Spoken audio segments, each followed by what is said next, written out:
5 firefighters have been injured as Victoria battles multiple out-of-control bushfires in the western parts of the state. An emergency bushfire warning was in place around the Grampians National Park and had been threatening homes and residents. Residents in Pomonal and Bellfield are being told to take shelter immediately because it was considered too late to leave. Emergency services have already told us on the program this morning that they are waiting for conditions to ease before they can assess the damage, but there had been initial reports that up to 30 homes had been lost, and that included the historic Pomonal Church.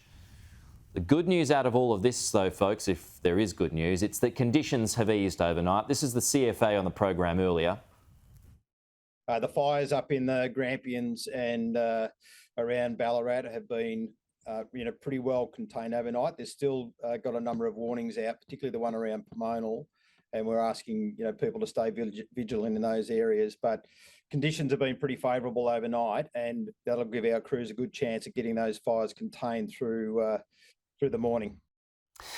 We spoke to the Northern Grampians Mayor, Rob Haswell, a little earlier. He says more than 100 people have needed help from the emergency relief centre that was set up.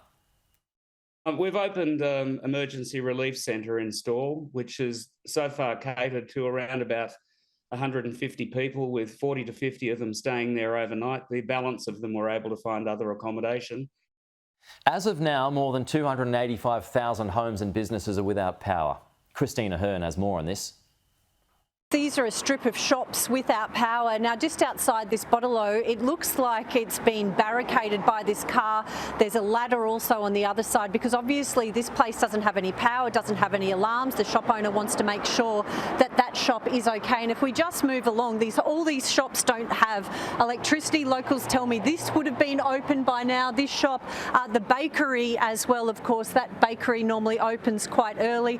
But of course they can't because they don't have any power.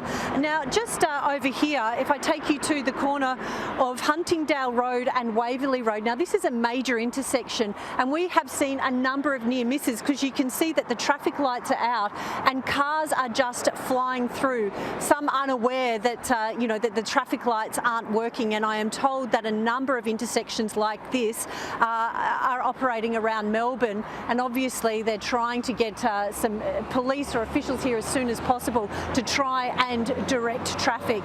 Residents here haven't been told when they are going to get their power on. So at the peak, 529,000 homes in Victoria without power. The Energy Minister saying that this is one of the biggest outages in Victoria's history. That number is down to 280,000, but it could be days, potentially a week or even more for some to get that power back on in their homes. The storm cleanup, of course, as you can see, continues as well. Lots of trees down, building damage as well. The SES said they received about 3,000 calls for help, and with that cleanup, with that power outages and trees down, there are a number of schools closed in the area, particularly here in the southeast.